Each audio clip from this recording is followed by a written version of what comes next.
Ladies and gentlemen, welcome back down the rabbit hole. I'm your host, Monty Hooke, and today I'm joined in the studio, Chris Dufay. Is that how you say it? Mate, you said it correctly. Thank you very much. Australians are not very good Mate. with pronouncing things. As much culture as a tub of yogurt. It's a good job. Thank you for coming in, bro. Thank you, brother. Really What do you think of the studio? I love it. You got an epic setup. I'm going to be coming around a lot more often. Cool, man. Cool. I've been excited to bring you in. We actually only met recently at the gym.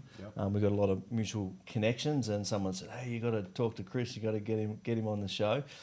So I did a little bit of exploration, and one of my we've had a few conversations over the time, but one of the things that strikes me about you is you successful in business, but you come from fitness background. And you've built something fairly substantial. Like you've got a very good lifestyle, and you are seemingly on this constant pursuit of, doing bigger things, bettering yourself, and kind of leaving the old behind, which is a really, beautiful example, I think, for people, because it's very easy. I think maybe in the fitness industry is specifically, and we can go into that. Probably the same with many industries, coaching of any sort. It's very easy to kind of get to the base of the mountain. You make a certain amount of money, but then climbing the mountain to the peak requires a different version of you, different systems, different team, different everything.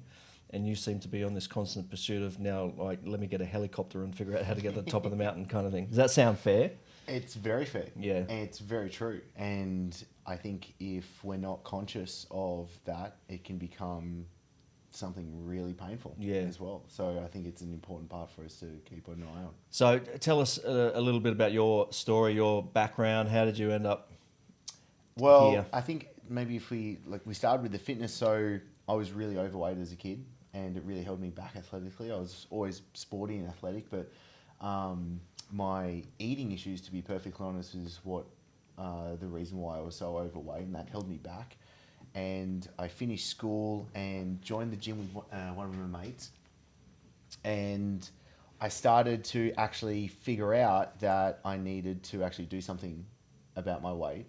And that led me down to the path of trying to figure that out. And I did everything I possibly could, and I started to figure it out, and I started to lose weight. And it wasn't necessarily just the physical transformation that was really interesting to me. It was the mental transformation, everything that was actually bleeding through the rest of my life. And that inspired me to then become a personal trainer. So when I left school, I got a 9-to-5 job, quickly found out that I was not cut out for a 9-to-5. Yeah. And then started studying to become a personal trainer. I became a barman and a cellarman while I was doing the study for that. At 18, I became a personal trainer and have worked for myself ever since, and have enjoyed so much of the journey of being a personal trainer and building a PT business throughout Sydney for 8 years. And then I lived and worked in Dubai for 2 years, burnt out again there, and that ended up us coming here to Bali over 6 years ago now. Yeah. So were you doing, tell us a little bit about your current business and the format that is in. What I'm curious about that is because you seem to have a really great lifestyle. I mean, every time I'm at the gym, you're at the gym, right? And I spend a fair bit of time there. So, and you live here with your family. You got 3 daughters, is that right? Yeah. So it seems to me that like freedom and this lifestyle is the pillar of, how everything else kind of revolves around that, rather than building a business to create freedom. It's like you've created freedom, and then you building a machine around that. So I love what you said, and if you're cool, I want to take this on a bit of a tangent, and then I'll swing back around. Yeah. And so I was reading a really good Rudolf Steiner book, and he was talking about in German. So DOM, like freedom, the root of the word in German, the DOM really means the freedom that you get from outside sources, that outside sources have to give you, where Freiheit, Heit, is more the freedom that you get from the internal source as well. So I love that we bring up, because freedom has been my biggest value, but it's really interesting since reading that Rudolf Steiner book, Freiheit is the thing that I'm actually really focused on, because I want the freedom that I can internally give myself, and that's where freedom really comes from at the end of the day. Yeah, well, I mean, at the end of the day, freedom is nothing other than a state of mind. Like, that's the only version of real freedom that there is. But when people don't have freedom, typically they look for it in external sources. Yes. Right. So weave back to your business and paint the picture of what you've got, because you seem to be doing pretty bloody well. Life is good. I love it. Life is amazing. Yeah. And especially during this year, there's been the lowest lows, pretty much, but highest highs as well. Yeah. And this year, especially what I've gone through this year, has been amazing. We can dive into that. But the main business I run is the Coaches Cartel, where we help fitness professionals essentially build their businesses and build a business for more clients, but for more freedom as well.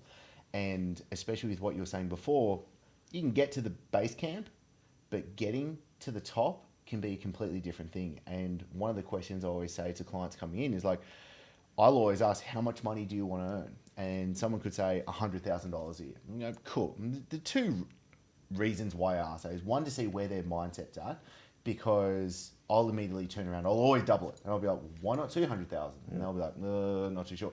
So it's an arbitrary number that they're starting off with, and that's not a good place. Yeah. But the second reason is, logistically, what do we have to do as coaches to be able to help you build that business? Yeah. And what I say is, a coach earning $100,000 a year and a coach earning $1 million a year, this guy's not doing 10 times more work than this He's guy. doing 10 times less probably. Exactly. Yeah. And so it's a smarter model that we need to work off from the end of the Yeah. day. And so when it comes back to freedom, I believe it's my strongest value that drives me.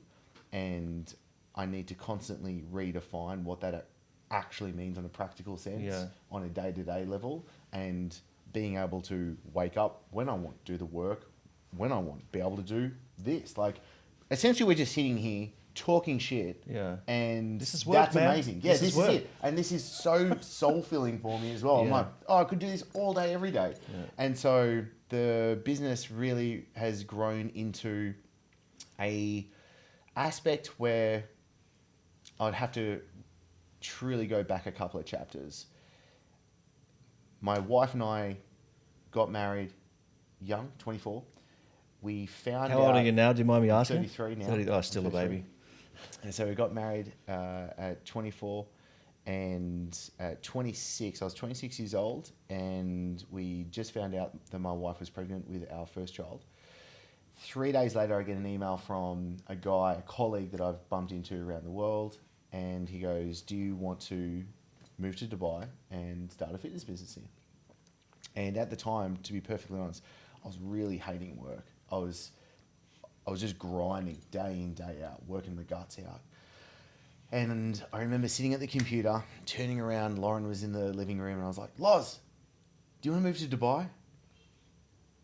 And there was this pause. Yeah, she shoots back. Fire back the email. We got on a call. I ended up selling my car, selling my house, giving all my clients away. And my wife was 6 months pregnant, and I jumped on a plane, went to Dubai, never been there before. I knew one person over on the other side. I slept on the couch for 3 months to get the business up and running. Did it, flew back to Sydney in time for my wife to give birth, and then we all moved back to Dubai. Worked there for a couple of years, burnt back out as a personal trainer, again in that wrong model situation. And that's when I saw the light of, I need to do something drastically different, and that's where I saw in terms of the business model. In terms of the business model. But it sounds to me like what that experience gave you of saying yes to that was like, okay, I surrendered to something, what was working, but not matching my full potential, not giving me the fulfillment and purpose that, that brought a lot of the problems. Yeah. Along with me, and just put it in a different location. Right. But going to that different location. Yeah. And what I went through in Dubai, like, it was really hard. And the thing that I find amusing is I went to sleep like a baby every single night. Because I just knew that I was on the path that I just needed to be on. Do you know what I mean? Like, I wasn't stressing, I wasn't fretting, I'm away from my wife and she's pregnant. I'm here to do a job. Yeah. I'm going to get this job done. Yeah. And I literally took all other options off the table. I was like, I'm just going to get this done. But that definitely opened my mindset up into being like, I can do other things now. Now I've got a bigger playbook to be able to pull from. Yeah. And so then that's when Lauren, my wife, turned around and goes, we have to leave Dubai. Like, this is not where we want our children to grow up. It just doesn't feel right. And she said, well, why don't we move to Bali? We'd been here a few times before. And I was like, look, I'm just starting this online fitness thing. I'm enjoying it. I think I'm pretty good at it. Fuck it, let's have a crack. And we had a crack. And we sold everything in Dubai, gave my clients away, jumped on a plane 3 weeks later, and here we were. But the thing about Bali, and I think part of the reason, obviously there's different reasons why people are attracted to Bali. I mean, yes, it's a beautiful place. You can go surfing. There's, food is amazing and it's cheap. You can live like a king or a queen here, and it's a beautiful environment. It's a spiritual place. But I think also when you do have an online business, Bali's a bit of a pinnacle. So you coming to Bali and saying, hey, look at where we are. We're in Bali. Like, that kind of amplifies your message. Cause it does. Yeah. I didn't know that consciously, I don't believe, when I first got here. But then I saw that later on down the track. It can also, on the flip side, be a detriment as well. And so I found I really need to get off the island and to be able to go to other places and to connect and to grow those relationships as well. Yep. But I do love going back to a cave and just getting the work done and being routine. Like, I love that. Yeah. So let's go back to the personal trainer kind of business model and mindset, because whilst, we can talk specifically about personal trainers, this is kind of relevant for anybody, right? Including a CEO who's making, $180,000 a year or whatever. There's an upper limit or a ceiling that you kind of reach and you get to, but then it can be very difficult to make another decision to do something else, because you typically build your lifestyle based around how much money you make, right? Golden handcuffs. And especially people like personal trainers, because, and I'm generalizing, it's usually the case that they're very, social people, and they look like looking after their bodies, and they like dress well, and and they like driving nice cars and having toys and stuff. That's my experience. I'm sure not all are like that. Yeah. But so you make $100,000 a year, which is good money, but then you've just painted yourself into a corner. 100%. Right. So how do people, regardless of the industry, how do they remove themselves out of that? Like, how do they extract themselves from that painted corner? It's a great question. And so it's really any coach, consultant, expert, they get into what I just call the time for money trap. You're selling your most precious asset, your time. And that is not an asset that we get back. Money, there's plenty of, and we can make more of. So getting out of that, I'm of the personality type where I'll burn my ships and go. Yeah. And that's what I've done twice now in my life. Do I recommend others do that? No, because it depends on the situation with where you're at. So unfortunately, for an individual basis, the answer starts with "it depends," which is never fun. But also, it's a case of, okay, well, can you start something on the side? So, for example, we had one client. He was a professional poker player, and so he was still playing poker and then getting his coaching business up and running, and was able to do that really well. And then I always say, draw a line in the sand, which is usually going to be how much money do you need to be making from this new online business? Yeah. And then once you get to that point, great, cut the rest off and then continue on with the next vein that you want to follow through. Yeah. So why is it so difficult for people, do you think, because once people get used to a certain kind of lifestyle, it almost becomes so much of a trap that they don't want to explore other things because they're so addicted to their life. They're so fearful of, if I make this move and if I rock the boat, then I'm not going to have my money, which means I'm not going to have my lifestyle, which means I'm not going to have my identity at the end of the day, and they're going to lose everything, right? It's a massive fear factor. So you said it's part of your personality to just kind of, burn those bridges and jump ship. And for people like, I've never even had that, right? I've never even had a freaking job, right? Yeah. So that shit's easy for me. But how do other people, how do you overcome that fear? It's a great question. And sometimes I think the truth is you have to hit the bottom. Yeah. I think you've got to be in enough Right. pain to actually make the change. Yeah. And I don't think in many cases there's another way around it. And it's not a nice answer. Yeah. And someone might be like, well, thanks heaps for that, Chris. But I think it's the truth. And I think I can only speak for myself. I was in so much pain in those situations where I was just like, I have to do something right now. Otherwise, I'm really scared of what is on the other side. Yeah. Was being married and kids and family, was that all part of the decision-making equation? That's a great question. At the beginning, yes, it was. So the shift, especially from Sydney to Dubai, was because I was in so much pain that I didn't love the situation that I was in, and I could see the trap that I had built myself, that I needed to drastically do something because I wanted. All right, so let's go down the rabbit hole, right? So let me swing back to this. One of the best things I've done this year is started psychotherapy. Yeah. And so I've been doing therapy every week now for over 6 months. My CEO coach, Alex Schaff, an amazing guy, he recommended this lady that I work with.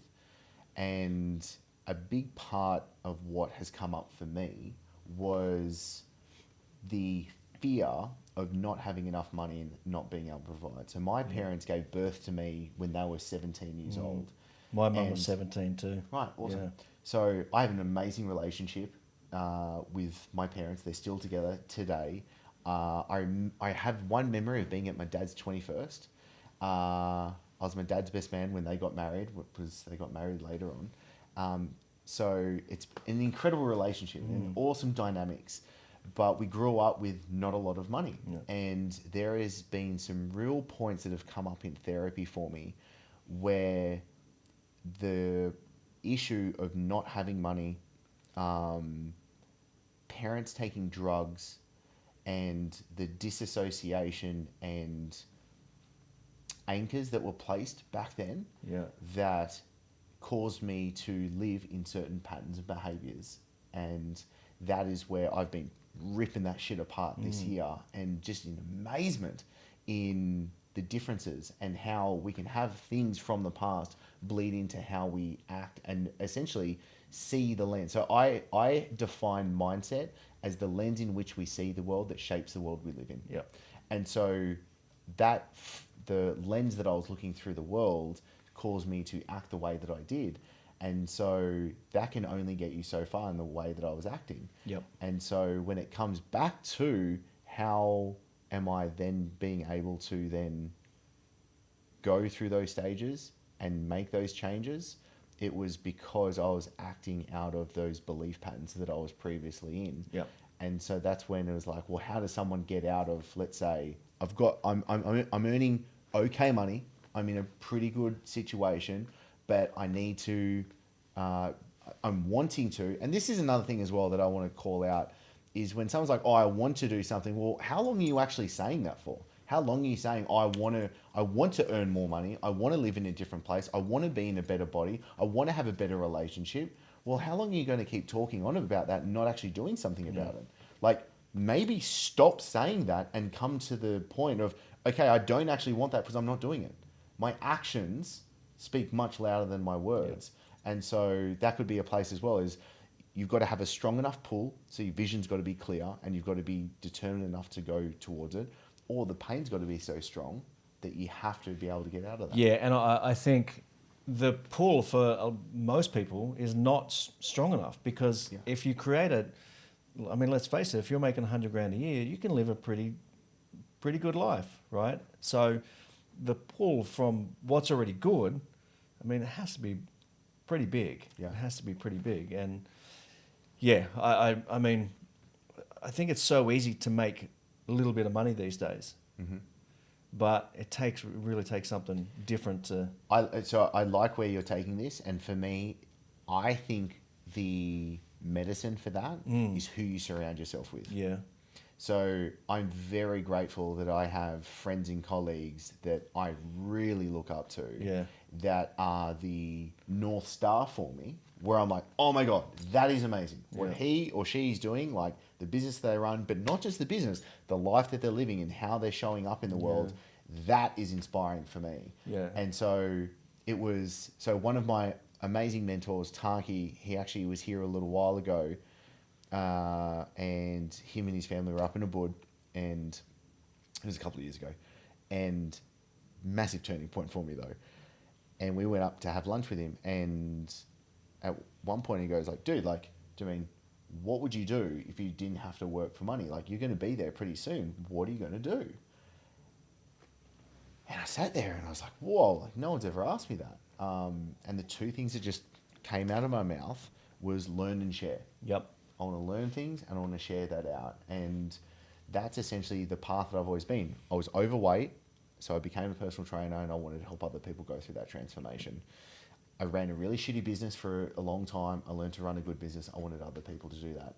And that's where I feel like now I'm going through another evolution where I've pieced together so much more with my life and lifestyle. I want to give other people that level of transformation. So here's a observation. So I mean, my observation of you, and we can talk about the documentary and the stuff that you're creating. I mean, they're kind of like passion projects, right? Is your feeling that you're at a place in yourself where you have the freedom to go and create those things? Like, you're kind of surrendered to the idea of, all right, well, yes, I have all that, but it wouldn't even matter if I lost all that, right? Mm-hmm. So, I mean, my experience is we kind of get so, the same trappings of our business, but when you can surrender to following whatever that pull is, right, that can actually help you create more. Yeah. Right? Yeah. And it's in that surrender that, okay, well, I don't give a fuck what, like that. Not that you don't give a fuck, but I'd be okay if the non-attachment, right? The non-attachment. Yes. When you can remove that attachment, it's like you're creating this space to create something new, but you're actually creating something that's 10 times more powerful and can actually help what you have over there. Yep. So that getting stuck there and being like, no, I'm just going to keep jamming on that thing. And what I see of people that are very, very successful and kind of like what you're describing is there's massive inspiration in seeing people live like that and do like that. Yeah. And I think for you, because you're now such an example of what's possible with going, from having a small business, personal trainer, one person kind of thing, to creating a substantial business, and now, okay, what's next? Being the example for that is very, very inspiring for people. I appreciate that. And I really don't think I am inspiring. Like, I'm just trying to figure my shit out along the way. But that's what's inspiring. I see that and I appreciate that totally. And so you said something about the surrender and the non-attachment. I remember very clearly I had two personal training clients that were a couple when I was back in Mona Vale. James and Peter, amazing. They were at our wedding and they really opened my eyes to Buddhism. And so, like, mudita is the Pali word for sympathetic joy. Yep. So it's the joy you feel when you see someone else enjoy. And I just love that whole concept. Yep. And I remember Peter picked me up one day in his Bentley and took me out for lunch. And it was a pivotal point in my life where I really had someone that I really looked up to, and in a spiritual sense as well, because he talked to me. He's like, dude, like, the watch, the car, that you could all go, it's perfectly fine. Like, I'm not attached to it. And that was the first time, like, I get goosebumps saying this. But that's the very thing that has him be able to have those things. Yes, exactly. Which is the contradiction. Yes. Like, an amazing book, if people haven't read, is The Surrender Experiment. Yep. And so, yes, you do have to surrender to it. And there is the levels of consciousness. And so I was very good at doing. I was like, point me in the direction, Monty. I will run through walls and I will make that happen. Like, I've got this. Do you know what I mean? But there's only so far you can actually go through doing. And that's when things have to start actually coming through you. And this thread that you have of sharing, like, that's a driving force for you, the sharing. Yeah. And you can only share so much if you're trying to bang down walls. Yeah, 100%. And what I found as well is I'm so motivated to go out and learn so I can share more. Yeah. So I'm figuring my shit out, and I Yeah. just love being able to pass this on and be like, hey, look, I've made these mistakes. Don't make these mistakes. This actually works. Let's go focus on this Yeah. and see how we roll this out. But it's a really important part of, But this is a really nice lesson for people because, I mean, if people look at you, they would assume that, okay, well, he's successful, he's good in what he does, but you're very knowledgeable and you're very wise. Like you have, and I think that what's resonating is this authenticity, which comes from you having the humility, like what you're describing, of I'm just figuring my shit out, right? And you're just sharing what is your experience. But there's a lot of power in that. Like that's the most inspiring thing for people because that's really real for people because it gives people permission to go, because people have this weird relationship with success. It's like they think there's a place to get to, right? There's no freaking place to get to. There's no, you're never going to get there, right? I And just heard a story this morning yeah, where it was like, success is like climbing up a ladder. And there's this bag at the top of the ladder. And you just want to work so hard. You want to see what is inside of that bag. I want to get to what's inside of that bag. And then when you get there and you look in the bag, it's empty.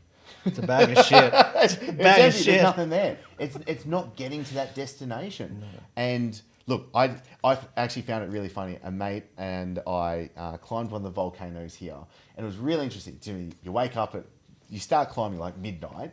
And you get to the top of the volcano and you're sitting there, you're watching the sunrise, and then you look across and there's a bigger mountain. You're like, oh, maybe we should climb that one next time. I was like, oh, no, like enjoy what's going on here. Yeah. Like don't have to skip through. So there is I call it a dance. There is a dance between wanting to achieve and succeed and this is just me and where I'm at with the belief and then wanting to just be at peace with what's happening right now. Yes. And I've definitely been working so much on just being here, being present, enjoying what's going on and not being distracted. And this is like going back to this idea of there's no place to get to. Like, I mean, I've rubbed shoulders with some pretty successful people doing big amounts of money and they're just like me and you trying to figure their shit out. Yeah. They're no different. Yeah. But at every stage of the game, we still feel like there's like this, we're going to figure it out. We're going to clarify something and then we're going to land somewhere. So for me, like when we have this discussion, what goes in between my ears is, and this is my limited level, the journey's the important part. Yeah. And that's where the growth and everything is. But you need to have a destination in mind for a journey to happen. Yes. Otherwise, you're just a fart in the wind getting blown around. Yeah. Right? So I need to have a destination. I need to be like, all right, this is where I want to be able to go. This is what I want to be able to. I want to shoot this documentary. I want the company to do this. I'm going to start this other company to do this. Blah, blah, blah. Especially in business. Like, you've got to have measures in the business. Yeah. You just we need a scorecard. Yes, exactly. For sure. We absolutely need a scorecard. So to swing that around and say in life, where I think people go wrong, is the scorecard that they're basing their life off, dare I say happiness off, is the wrong scorecard. Well, it's dollars. And it's external measures and it's other people, it's comparison to what other people are doing. Yes, 100%. So it's especially that comparison part is huge, especially with social media. Because I took social media off my phone for the vast majority of this year. For 9 months, I had it off my phone. And it was amazing. And I had my team taking care of it. And the only reason I bloody well put it back on was just because I wanted to do like research. And then I found myself creeping back in. I was like, oh, all right, get this off. Like, I can't do this. Yeah. Because there was that comparison part. And I was like, I want to stick in my lane and do what I want to be able to do. But then also measure myself on what I think I should be measuring myself off. Otherwise, I'm playing by someone else's game. Yeah. And the best way to win a game is to choose the game you're playing. Yeah. So tell us about the documentary. What are you creating there, and why? Okay. And why? So I did release. So I started out the documentary, which I'm going to be calling A Life Worth Living. essentially, I wanted to do two things. I wanted to redefine success, like what we were just talking about, and redefine how do we actually get there at the end of the day. I've got an amazing, one of my best friends, Nick Broadhurst, an incredible human being. We kind of got chatting about this. He had a really good friend that's now a great friend, James, that owns FMTV, Food Matters TV. And anyway, we went out one night. We both were together to watch Nick play. He's a musician as well. And so we got along, amazing dude. And he's an incredible filmmaker. And it planted a seed in my head. And the concept that I've just been frothing on for quite some time now is just being, we operate under the story that we tell ourselves. Yet that story can be changed by ourselves. Like, I woke up this morning and I started playing the role of Chris in how I'm playing Chris right now. I'm acting right now. We're all acting something right now. And we can change that so much easier than I think what we believe can be. And so I had this thought, and I remember driving back after seeing that show and after spending time with James, I had the thought, I was like, I'd love to be a filmmaker. And I saw this thought then come into my mind of, no, you can't do that. That's not what you do. And I saw that thought drifting off, and I was like, fuck you. And I grabbed it, and I was like, no, hang on. That's a limiting belief that only I have placed there by myself. I want to do this.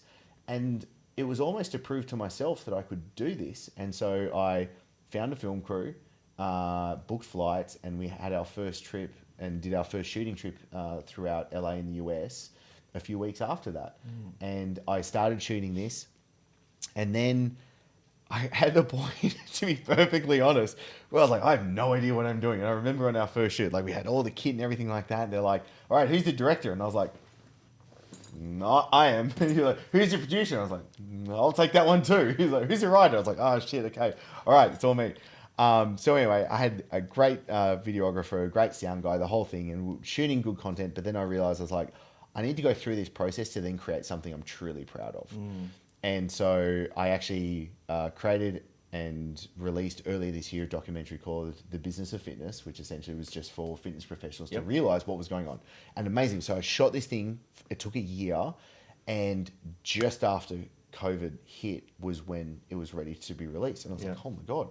But the thing was, the entire storyline, the entire message was perfect for what was going on. I was like, this is what I've been talking about for so many years.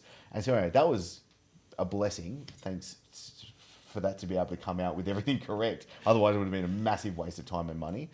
And so now what we're currently back onto the shooting schedule and getting everything ready to rock from pretty much next year onwards is A Life Worth Living. And essentially, it's having conversations with cool people and just dissecting what's going on. And the conversations I've had thus far have been absolutely amazing. And is that to a broader audience? That's for anybody? Yes, this is where I just want to go, what is success in life? And the reason I asked that question is because there's an interesting kind of business lesson here, and that is, you know, at some point it works to be kind of niche, right? Yeah. It's like, you know I work in the fitness industry. This is what I do, but people have ideas of I want to do something else, right?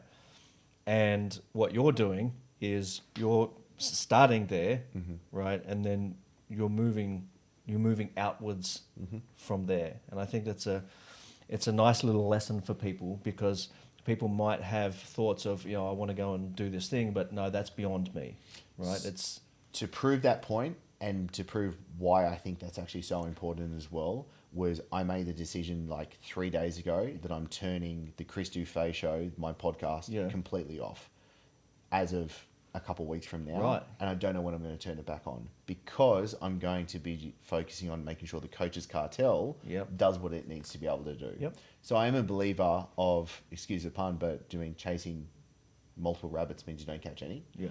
And so you need that focus. And I got to a point where it's like, I need greater focus on this. For this company to become the thing that I believe it can be, I need more focus on this, and I need to take things off. So the shooting the documentary has been something where that's my outlet, where I can have my creativeness and real joy outside of the business. But the business still has to have a vast majority of my focus. Yeah, cool.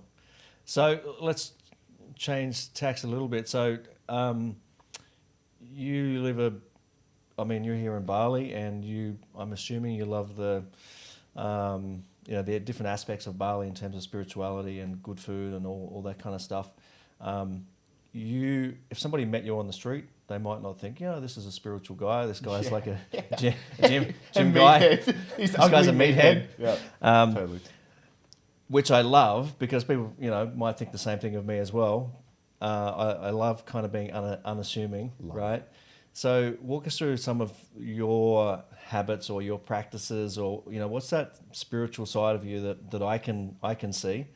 Before we started here, you were sitting in this chair meditating, and you're wearing a crystal, and you're wearing a t-shirt that's meaningful. So there's a lot of depth to you in that regard. Is that something that you've cultivated just in Bali, or has it always been there? Great question. It's not something I would say it's always been there. No. I remember my parents gave me I started meditating when I was 11. That's when I first started meditating. Now, not have I meditated consistently all the way through. Yeah. No, not. But that's by when any you were means. exposed to it. But I was exposed to it then. Then I remember reading stuff like Deepak Chopra and all this kind of stuff, like younger in my teens. Like every now and then I'd dip in and out, and there was personal development material that would get thrown around, like the Tony Robbins like cassette tapes were there and stuff like that. So I remember being exposed to that. Spirituality I find extremely interesting, and it's something I'm very pulled to at the moment. And it's so perfectly honest, one of the struggles I'm having at the moment is to be the leader and businessman and entrepreneur that I want to be to achieve the things that I want to achieve. There are skills that I must master, so therefore I must study those skills to be able to have to do what I need to do. I keep getting pulled and wanting to consume content and information around Stoicism, Buddhism, like plant medicine, like all of the different stuff that maybe we could put under the umbrella of spirituality. And so at the moment, I'm like, oh my God, like I really want to consume this, but I know I need to consume this. So do you, when you say you need to consume that, not to diminish the idea of learning specific skills and strategies and tactics and all of that, but is that because you have some kind of thought that that's more important? Like, that's what I'm battling with. Because that's where I come back to. I was like, hang on, if I put my focus, time and attention and resources towards the spirituality stuff, does that mean I show up better to then do the other things? So, I mean, because I can relate to that idea. And this is, I think, coming back to this addiction to the work and the hustle and knowing that if I take action, I'm going to get results, right? But the thing that I always talk about and what I love about my life now and the way I explain it is I now have the ability to make things move around me instead of me being the one to move. Yes. And that gift was given to me by an ex-girlfriend who channeled one day, and she tuned in, and she got this vision of a lighthouse. Yeah. And she explained to me that I'm a lighthouse, and the job of the lighthouse is to shine brightly, and it shows people where they are and it shows people where they're going. But my job as a lighthouse is to be still. It's not to move, right? So that's where this cultivating stillness and reading Stoicism and all this kind of stuff that you're talking about can actually make more things move, I love that. but without you being the one to move. Do you know George Bryant? No. I'll connect you. He uses the same metaphor as the lighthouse. Epic dude. Totally agree. I totally agree. And so that's where this, coming back to the original question of spirituality, what are my practices? I meditate once, mainly twice a day. I did do a TM course earlier this year, which is something I've been wanting to do for quite some time. A lot of my meditation would be around like the Buddhist practices, and especially like Sam Harris's stuff. I really am into and a huge fan of. I'm currently microdosing mushrooms right now, once a week. I've been doing float tanks twice a week for 6 months. Combining those things? I do. Once a week, I actually do float tank with between 2 to 5 grams of mushrooms. Okay. And I'm more than happy to talk about this stuff as well Yep. because I do feel there is benefit. Have you done other plant medicines? I have done ayahuasca before. Yep. Let's go for it. I'm booked in to do 5-MeO DMT this Friday. Okay. I have done that once before as Yep. well. I don't know if there's Yeah. So, I mean, have you done, so the ayahuasca experience that you've done, was that in a sacred ceremony, or how was it? I did it with a shaman in Mexico, but I did it Yep. one-on-one. Okay. I didn't do it with a group of people, and I love that I didn't do it. Like Yep. it was just me, myself, the shaman, an incredible setting that we were Yeah. in, and it was, one of the best experiences of my life. Yeah. That I keep learning from. Yep. Even though that was 3 years ago. Yeah. So do you think that that's been a critical element to who you are now, like having done plant medicine? Yes. Yeah. Yeah. And I say that with confidence because I'm very confident that my wife would say yes to that. And she's obviously the outside the bottle looking in. Yes. Being able to be like, no, you did These are the change. actual changes. She actually said to me 2 nights ago, she's like, I love who you've turned into as So well. what are the characteristics, like, in terms of, is it a personality thing? Like, have you actually changed, or what's... I look back onto my previous self, and I'm talking like not just the plant medicine say doing that, Yes. but like before that, and I struggle to relate with who that actually was. I Yeah. feel like I've changed that much. I struggle to relate to. Like I see photos and I'm like, So how have you changed? physically Yeah. completely changed. Right. How I show up completely changed. Yeah. Who I think I am Yeah. Your relationship Drastically with yourself, the observations and relationships with yourself. 100%. One of the best things that has come out of this year, I believe, is it's been the first time that I've truly loved myself. Yeah. Where before I didn't. Yeah. I mean, one of the things about plant medicine, I think, is, I mean, at the end of the day, it all comes down to having profound insights about yourself so that you can have some new awareness, so that you can have observations of yourself in terms of how you're behaving in different dynamics. That's right. Like, so, especially in relationships and friendships and stuff, like, stuff comes up. When you can catch something, like, very, very quickly and go, no, that's not how I want to be, rather than just letting those things run you, which is the what you're talking about before with the patterns that run us. The plant medicine gives you a different level of access. Like, it gives you like a reach down there and grab something out and go, here you go, here's how you've been. Yes. Now when you see this, you can catch yourself, right? I've done ayahuasca, peyote, bunch of different things. I haven't done DMT, like the 5-DMT. If you want to come up with me on Friday That's after the recording. maybe. Tell me about the crystals. Why the crystals? It's interesting because if I could be perfectly honest, it's something that I'm trialing to see if it's a personality thing for myself. Okay. Do you know who Todd Herman is? No. He's written, incredible dude, but he's written an incredible book called Yep. The Alter Ego Effect. Yep. And so it comes back to a lot of what I've thought of so interesting. Essentially, is like you walk into the alter ego that you want to be. Yep. You turn into the person that you want to be. Yeah. And so, to be perfectly honest, the actual chain was from another dude that I bought it off, and the actual crystal, which I really liked. And obviously, do I believe in everything they say about the power of crystals and stuff like that?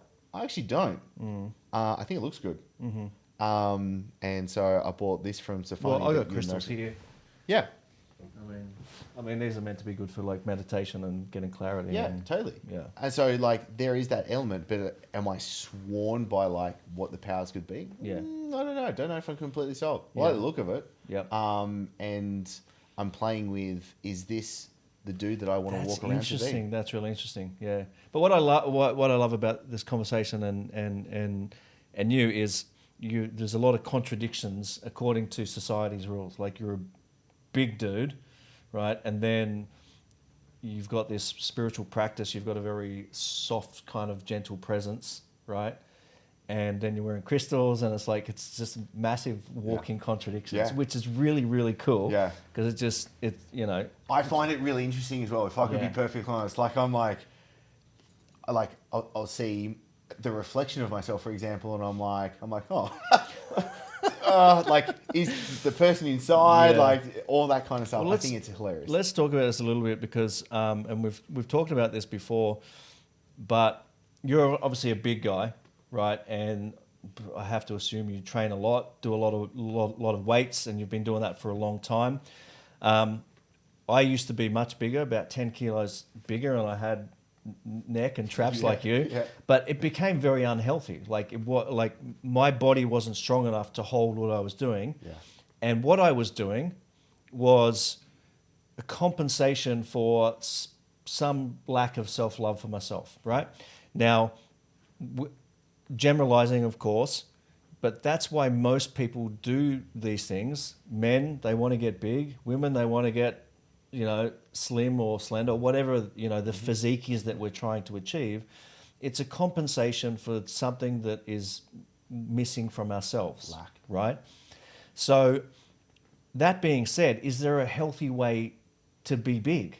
Right? Like if you're Ronnie Coleman, you're very unhealthy. You're falling apart. Your body is falling apart. Yeah. Where's the line in the sand where you can be strong, you can be big, but it's not your ego overtaking you? Yeah. Is there a healthy balance? It's a great question. And so I think the best person to answer that would be Ben Pekalski. He's an amazing dude, ex-professional bodybuilder, but extremely aligned and healthy and just a really good dude. So I think he's probably the best person to actually answer that question from my perspective. So I've competed as a physique model in London, Denmark, and Australia. And I originally did that because I thought it would help my business. Yep. And I was like, oh, if I get in really good shape, do you mean that's going to help me attract clients and then helps my business? Now, for sure, there was an element of I don't love myself. And so therefore I must build this armor. Yes. And I must look a certain way to feel successful. So there is definitely that lack. And I don't know, people might not like this, but people that are doing that are doing it because there is, do you mean, not feeling worthy, not feeling self-love. 100%. And that's the case it is. So for me, what I found very interesting is because I just had an IV 2-3 days ago, and I jumped on the scales. It's the only time I ever weigh myself is when I go for the IVs at the BSI. I was 106.2 kilos. I was like, oh, jeez, here we go. I eat 1 to 2 meals a day, and the effort level that I put in, I rank at about a 3 out of 10 for myself. Right. And Laura, my wife, she thinks it's hilarious because you saw me the other day. When you say 3 out of 10, do you mean in terms of the physical exertion that... No, when I train, I'll go balls to the wall. And I want to continue that because I find that as a great outlet. Yeah. I mean, the amount of effort that I'm putting in to oh my God, I've got to get in shape. Okay. And oh my God, I've got to... I feel like I'm cruising. Yeah. And it's, one, the habits that I've built so far. So going to the gym, it just... is what I do. Yeah. It's the story I tell myself. So that's what I do. So it's the habit formations. 2, to be perfectly honest, I've learned what rules to break. So have done it for so long, have been a physique coach before as well. I understand what to do and what not to do. And if we could get totally woo right now, because at the gym, I've dudes coming up asking training and what's your diet and stuff like that. This is so good. It's the first time I'll publicly put it out there, but I want to do this. Is I literally base my diet off dousing. So when you have I'll literally use the chain. Right. And I'll talk to my soul. Ah. And I'll talk to my soul and I'll be like, yep. I'll say yes or no questions and I'll get answers and I'll base my diet upon that. So meaning you get a craving for a muffin. And then you're confirming whether you want to eat that muffin. Is that Pretty much. Right. I used to muscle test myself. Yep. So I'd muscle test myself and be like, okay, like, should I eat peanut butter cups tonight? Yes. Should I eat 6? Is it ever a Yes. no? Yeah, they'll come back no for sure. Right. Yeah, it will. And so, but the funny thing is just like there's things where I've learned to, okay, I should eat this, I shouldn't eat this. Yep. And just listening to myself. So a practical takeaway for the listener would be when someone asks me, like, what should I do with my diet or my training and stuff like that, the simple question really comes down to is ask yourself this question. If I love myself, will I insert blank? Right. Right? If I love myself, will I eat this cake? Will I go to the gym? Will I go do this? And that guiding question for me has been the absolute game changer. Yeah. Because I'm really enjoying my training. My food, my nutrition, and how I nourish myself is really easy and simple. It's not. There's no stress behind it, and I feel like I'm in the best shape of my life. Yeah.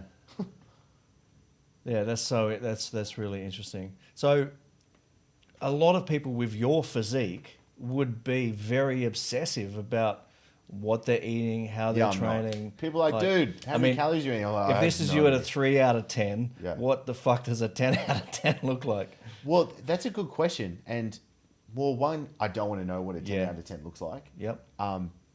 But maybe, like at this point, maybe the 3 out of 10 is the 10 out of 10. Yeah. So, I mean, what it sounds like to me is Maybe it's the surrendering. exactly, and it's when you can be in that place where you're super comfortable with yourself. I actually think we can change how we look just by how we treat ourselves, Yeah. and certainly how we talk to ourselves, and then Yeah. what becomes our normal, what becomes our habit. When it's like this up and down yo-yo thing, it's like I've got to change this, I've got to change that. It's like that's where it gets messy. Yeah. Yeah. So, the physique coach side of me wants to come and answer this and go, all right, you know what? And I've said this to people before.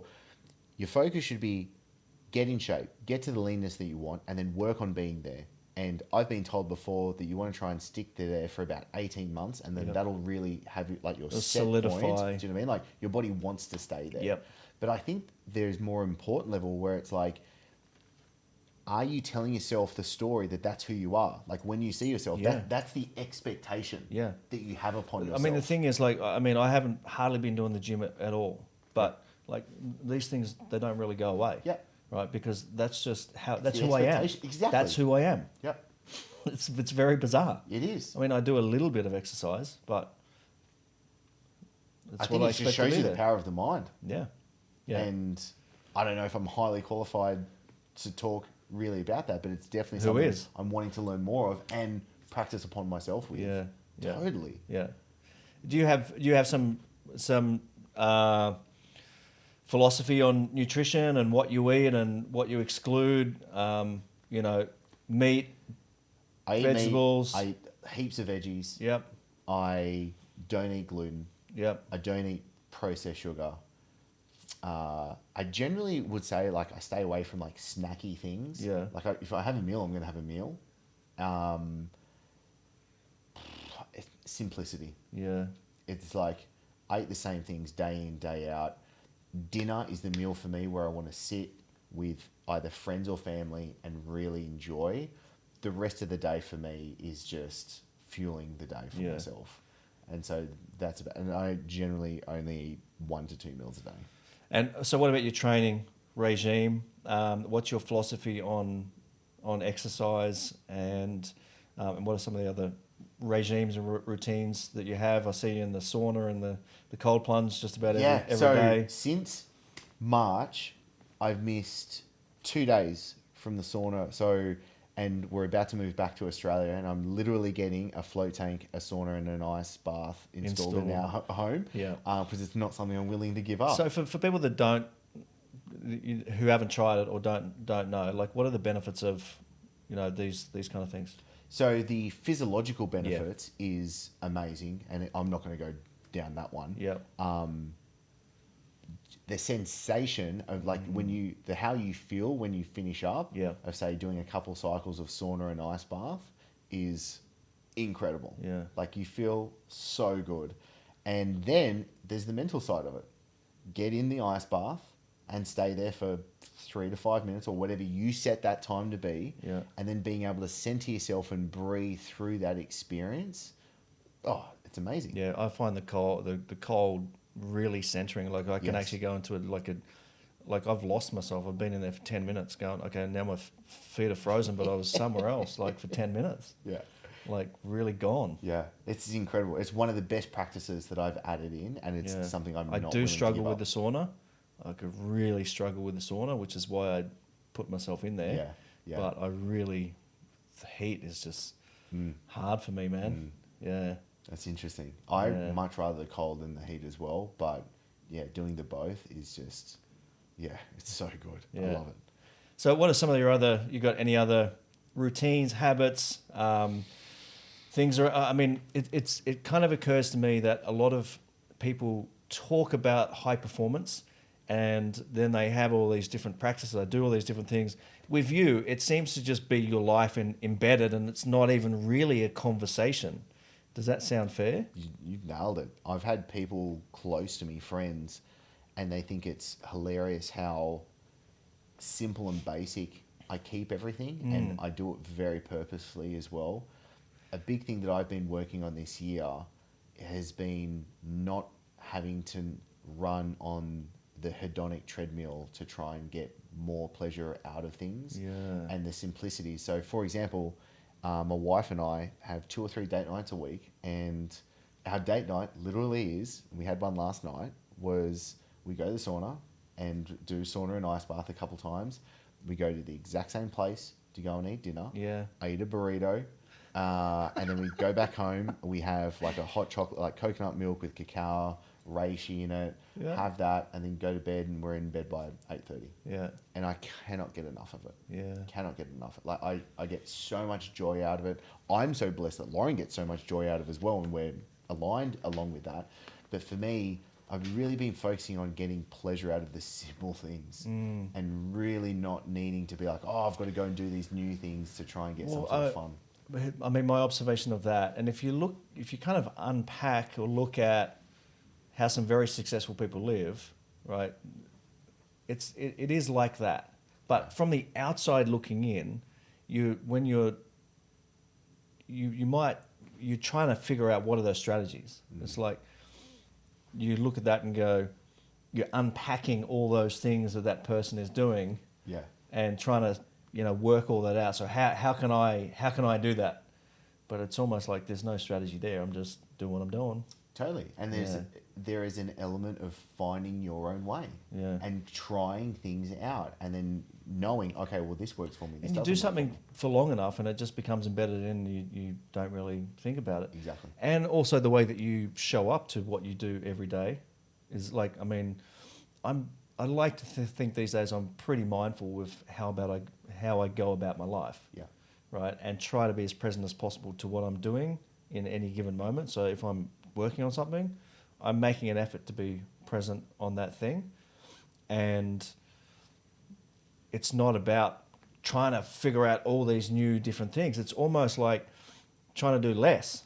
Yeah. It's like trying to just figure out what really, really works and do less and less of what doesn't. Yes. Yeah. I totally agree with that. So I totally went down like the Ken Wilber path late last year, early this year. And one book that I find actually is very practical for people to be able to sink their teeth into is Integral Life Practice. So it talks about doing the different areas of life and the practices in which you have on that. I've been very conscious of being like, okay, what are my practices? And sitting down regularly and looking at the different areas of my life, and I simply have one outcome goal and one behavior goal. And that's what I've stuck to for about 18 months now. Yeah. And one thing I did at the start of this year, and to be perfectly honest, it was pretty half-assed. So the start of this next coming year, I'm going to really just focus on this. It was not setting a goal. It was setting the story that I told myself. Yeah. I literally wrote an I am list, not a I want to achieve list. That's, I mean, this is the thing that I say, and my number one goal is to transcend the need for goals. Because, like you pointed out before, I think goals are a way to move you, but the goal should never be the goal. The goal is just to get you into movement, into action, to, that's it. That's what the goal is for. The goal is not the goal. Yeah.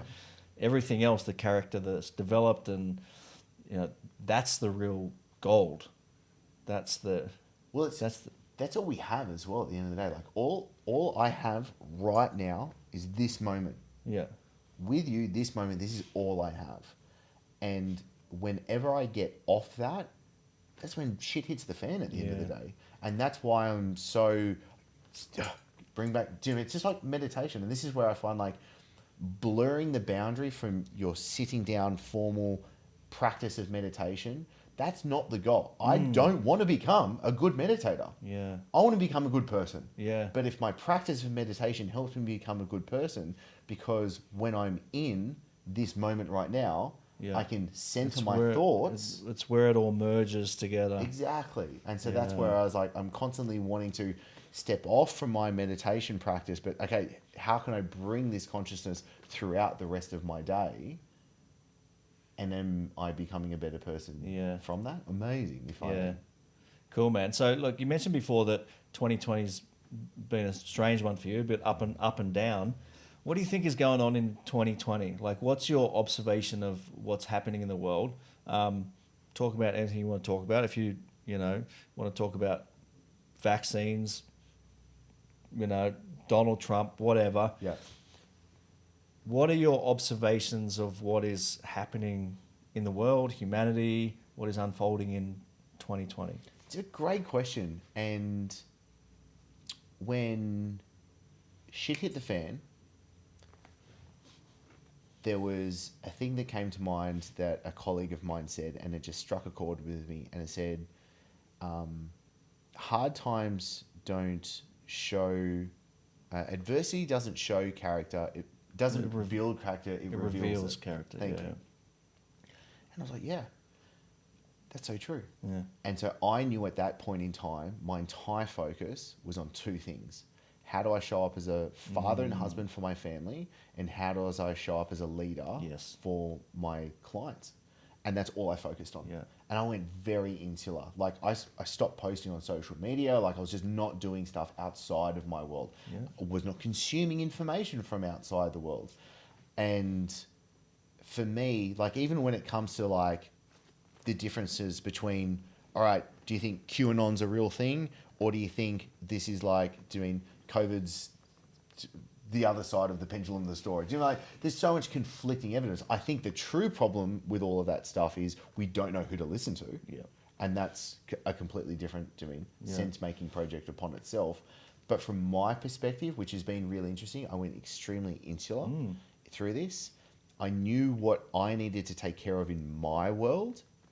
And for me, it was like, I just need to focus on this right now. Yeah. And I found it really interesting. And the crazy thing is, if everybody in the whole world did that, well, there would be no problem. I mean, the thing that I raise is like, if COVID never reached the media, would it be a problem? There's no way it would be a problem if it never reached the media. Would people be getting sniffles and maybe people getting really sick? Yeah. Are people, not to diminish that there's people being sick, but the problem is not the problem. The problem is people's relationship with the problem. Yeah. And that's been fed by, the media and politics. Fear. And yeah. It's horrendous. Like, I'm talking about like, dude, if they make vaccines needed for travel, I'll be blowing up. Yeah. One reason why we have a house in Noosa is it's one place in Australia where they don't have 5G. Do you know what I mean? So there are certain things where I'm like, nah, that doesn't feel right to me. Yeah.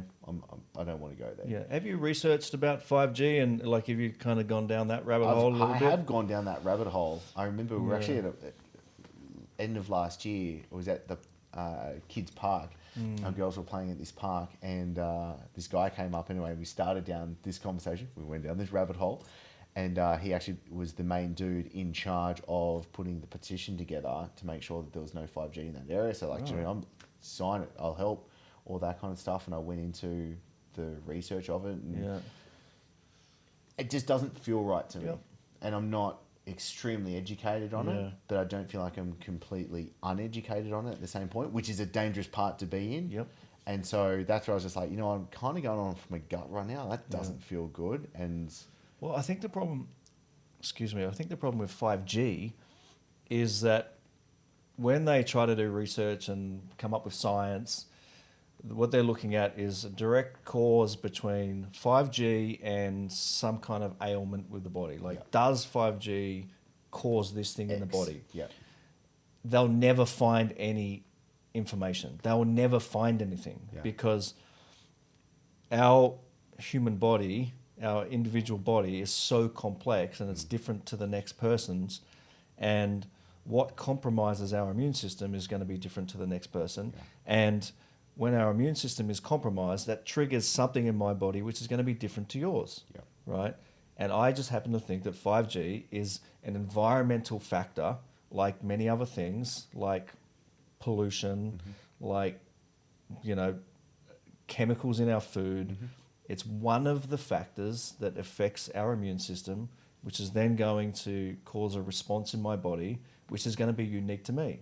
So to look for a cause between 5G and something it's ridiculous. It is. But that's all they're ever going to do because people aren't considering the complexity of the immune system and the human body. When I was researching the stuff, though, what I came along was there was some trial, and he was clearly admitting to they have not done the proper research and trials on 5G and the effects it has on the human body. Blatantly saying that. Yeah. So the relationship, and people are blowing up this year, going, 5G doesn't, like, people looking at the relationship between 5G and COVID. It's like, well, that's fucking ridiculous.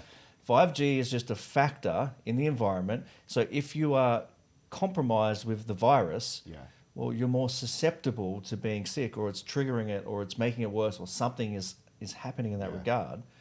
But there's no relationship. They're trying to mix match stuff that shouldn't be. Yeah, and there's media doing that on purpose to try to make people look ridiculous and go, you guys are being It silly. was the CIA, wasn't it, that came up with the conspiracy theory, the whole term? 100%. But I think to come back to the original question of 2020, what's been going on, I think it's been a really good rattle of the cage. Yeah. Really good rattle of the cage. I know I've needed it. I've done so much personal work upon myself. I feel vastly different from the start of this year. But the thing that you said before, when it all started going down, you kind of intuitively knew you had to step up as a leader in whatever regard that was. I had the exact same thing. It's like something in me went, oh, you got to take it up a notch. Like you got to, there was, I don't know, something took over me. Like, okay. And I felt like sharing. I did like a video series back in the day for businesses, and there was something that was kind of coming through me, like Bigger than you. I got to step up. Yeah. And I think it's a leadership thing. I don't know what that is, but well, that's the way I feel about it, because it was definitely I felt like I was like, all right, I put my war paint on. Yep. Let's I think go. and like you said before, it magnifies, it highlights what is there for people. So if people are in fear, it's like they're just it's gonna push them down even further. If people are, naturally leaders, or that's their overarching, and they're optimistic, like that's gonna come through. It's just magnifying, shining a light on what's there for people. Yeah. Super interesting times. It is. I love it. I think it's awesome. It's amazing, and that's the thing. It's there is so much opportunity at hand right now, and so especially the people are like, oh my god. Okay, granted, I know people like the restaurant business, for example. Okay, that's not great. And for me, I find it very interesting because one of the thoughts I had very early on was when I was 18, it was like, do I become a personal trainer, or I also wanted to become a chef? I was like, well, if I went back to wanting to become a chef and I owned a restaurant, this could have screwed me. Yeah. But I went down another rabbit hole, and I ended up being in a position where I truly think being in online fitness right now is one of the best places to be. 100%. Massive. And so all of these people are like, oh my That god, selling the yoga gym's mats closed and all online. this other stuff is it's like, no, dude, this is amazing. Yeah. You can make changes now that can be absolutely game changing for you. Yeah. And so there is that element of just doing that. Yeah, but I mean, did you really get lucky, or did you create the circumstances that led you to that point where you were just ready for being in the right place at the right time? my belief upon that statement is Lady Fortune helps me along. I don't think people give Lady Fortune enough reward. Yeah. And everyone's like, oh, I've built this. I'm self-made. Do you mean like I've worked so hard? Yeah, but like, could have choked on your ham sandwich. You didn't. Do you know what I mean? Like, there's so many factors that happen. Like, you are living right now. Yeah. There are so many billions of like positive things that have happened for you to be here So right many now. variations of things that could or could not have Yeah, happened. it's like, dude, like, yeah, I'm all for hard work and everything like that as well. Yeah. But god damn it, I'm so grateful to be here, being Yeah. able to do this. But I mean, one of the things of I don't disagree with the idea that the luck plays a part in the circumstances, but the character to be ready for the opportunities and the circumstances, that's up to us. Totally. Yeah. It totally is. And that's where it's not like a 50-50. Yeah. It's 100%, 100%. Yeah. Right? I take 100% responsibility of it, but there's also 100% of fate that Yeah. I must enjoy. Like, And but that's also surrender. That's is. also surrendering. So something I learned, I had a shake as a client when I was in Dubai, and one thing that I learned was, I butchered the pronunciation of it, but maktab, which is essentially, it's pre-written. Yeah. Nothing you do about it. It's pre-written. Yeah. And I like that element. Like, don't get me wrong, I like to be in control, but I've also learned to release, surrender, not have that control, and to let the things unfold the way it needs to be. Yep. There are things that I can control, and therefore my focus should be there. And there are things that I cannot control. My focus should not be there. Yeah. And for me, it's being able to dance that Yeah. better than what I used to, that I feel like has been really great for me. Yeah. But I mean, that comes from a lot of self-awareness and a lot of self-exploration and really lurking beneath the surface and ripping things out. It was not that long ago, and again, we can go down the woo hole, but the being on mushrooms in a float tank, I had this incredible, that still has stuck with me to today, where I'm just like, I'm so grateful for this carnation right now. Like the way that I've shown up and things have happened and everything, like I feel like I'm in control, but I'm not Yep. at the same time. Like, Yeah. because we're not in control. Like, I agree with Sam Harris when he says, like, we don't have free will. Yeah. Like, so if I told you to raise one of your arms, right? Yeah. So you could raise one of your arms. Cool. Why didn't you raise your left arm? Yeah. Well, you didn't think about that. Yeah. Do you know, it just happened. So there is this element where you start peeling back the layers of that, where I was like, yeah, there is a lot of stuff where there is no free will, but yet my ego wants me to think that I'm in control of Yep. this. Yeah, and then there's that dance with ourselves on the relationship that we have with that, because that can turn bad for people. Like when they trying to figure that stuff out, it's like that's too overwhelming. Like, because it's scary to look at. Yeah. That's scary to look at sometimes. Oh, totally is. Yeah. And being okay with who you are, being okay with the outcome, being okay with what you see. Well, that's the self-love. That's the self-love that you talk about. It's like, I'm going to see shadows. That's inevitable. That's there. And the thing is, there's just more shadows that you figure out. Like people, again, this comes back to what I was saying before, like people think there's a place to get to. It's like, no, you're going to be, if you're really committed to betterment, you're going to be doing this forever until the day that you die. This doesn't end. You don't get to, I'm 43 now, you don't get to 41 and like have it all figured out. It goes on forever. There is definitely a part of me that's like, oh my God, I want this, because I feel like that's where it at. But there is also, I feel like I am getting wiser, where I'm like, no, this is just the journey I'm on, and it never ends. There's peace in that. There's space in that. There's like allowing for different things in that and more opportunities. Yeah. Yeah. Yeah. And so one thing for me that I've very much struggled with for quite some time was being such a good doer and being so productive. Like people have said to me, like, how the hell do you get so much done? And I'm like, yeah, like I am very efficient and effective, and I've had to learn how to become that way. But there was an element where I was just like one thing to the next, and I felt like at one point, and this is what a big part of what I've had to work through this year, especially, is like, okay, like after this interview, do you mean then I've got to go pick up the girls, and after I pick up the girls, I've got to go do some calls, and then it's like then I go to sleep, and then when I wake up, and it's just like always racing to the next thing. I literally felt like I was always racing to the next thing, and that's one thing where I've just had to be like, I'm just here. Just good. It's one thing at a time. All you have is now. This is enough. And one quote that I love keep bringing back to myself is, a feast is as good as enough. And I was like, oh, that really struck a chord with me. Yeah. Like, yeah, it is. I don't want the feast. I just want enough. Yeah. And there's that element of like, say, for example, you brought up before, is a 3 out of 10 better or worse than a 10 out of 10 when trying to get in shape? Maybe the 3 out of 10 is better because it's enough. And it gives me the bandwidth. It's the 10 out of 10. Yeah, totally. And that's the thing. I've gone to the 10 out of 10. That's just being at peace with yourself.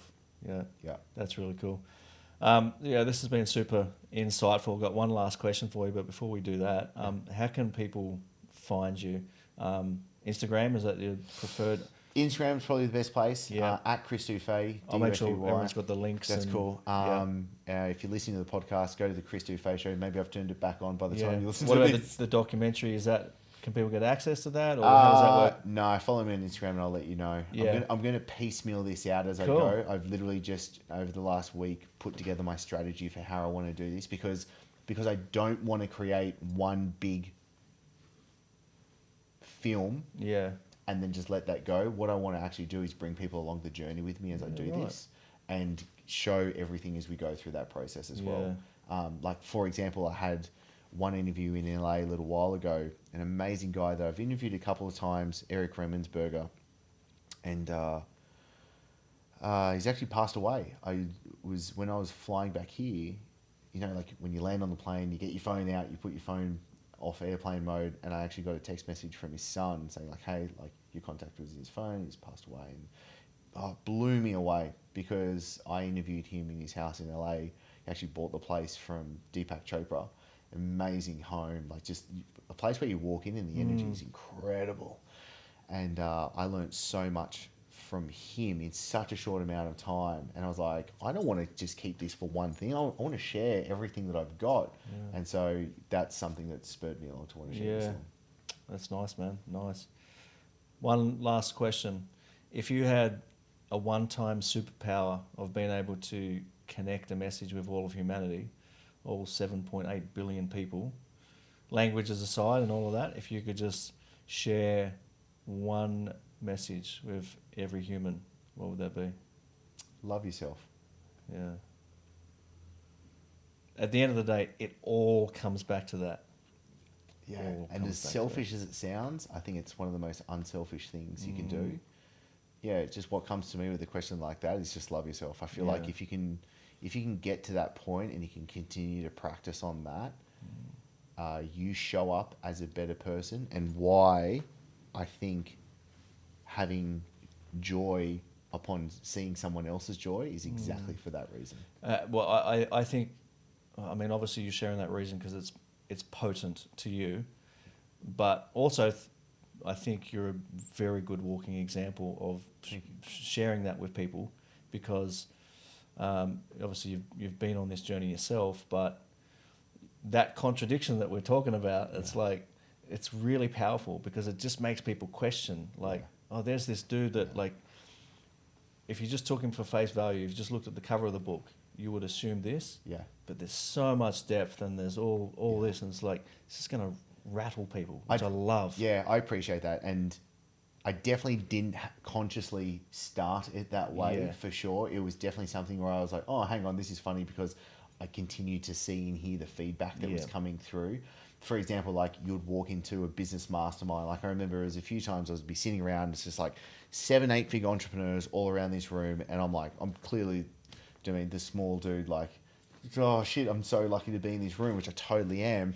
But also like people would be like, who's this meathead? Do you mean this ugly dude with the beard over here in the corner? Like, what's he doing here sort of thing? And then when they see the value that I can bring, they're like, oh my God, this is amazing. And seeing that was like, oh, that's interesting. Like, you totally read me for something else, there's power in that though. That's good. Yeah. I see that as a good thing. If I can share one story, just because Yeah. of the comparison and judging thing, and for me, I'm trying to be as aware as possible not to judge. And the story that connects for me was when I was in Dubai, and as a personal trainer, there was this guy that would come in, this local Arab Emirati, and he would have not even come up to my shoulders. Very overweight dude. Later, I actually found out he was about 145 kilos. This guy, and I'd see him rock up to the gym in this real beaten up like Jeep Wrangler, like beaten up, like torn sides, the whole thing. And I share this especially with my clients, but especially with anyone where like judging comes up, because he came up to me one day and he's like, "Chris, I've seen you training clients. I really want to train with you. Like, I think think you're really good." And I was like, "Oh, thanks very much. Let's go sit down and let's have a talk. Like, is this going to be a good fit?" And having the consultation process, the whole thing, it came to like the sales side. And I was like, okay. So I was like, Ahmed, so, all right, we can start off like train one time a week. When's going to best fit with you? And he's like, oh, like I can do more, Chris. Like, and I was like, oh, okay. Let's do twice a week. And I was charging what I believed was a pretty penny as well. Like I was charging a good amount as a personal trainer. And he was like, oh, I can do more. Anyway, so it goes on. He ends up training 4 days a week, twice a day with me, 8 sessions a week. He ends up being a part of the royal family. He could easily afford it. A couple of weeks later, he ends up actually walking into the gym, sees me, throws me a set of keys. Like I catch the keys, I look at it, it's a Aston Martin. He goes, come check this out. And his dad bought him an Aston Martin Vanquish. Pearl, red leather interior, gorgeous. I get to like drive it and hoon around Dubai in it. That story taught me not to judge, because I judged him and I shouldn't have. And I took him for so many things that he was not at all. And it taught me a lesson of to truly just to let that person show me who they are through proper interactions, and to let that unfold for itself. So I like being... And the other side of that is you can't judge other people without having judgment of yourself. 100%. Because that's a comparison. Yeah.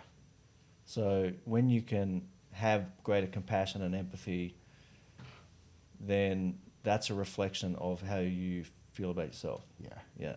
Totally. Yeah. It really is. That's cool, man. This has been awesome, Chris. Thank you so much. Appreciate it. Guys, make sure you go check out Chris. We'll put the links in there, and look forward to seeing all the other adventures that come your way. Thank you, brother. Appreciate Guys, it. thank you so much for tuning into The Rabbit Hole. See you guys again soon.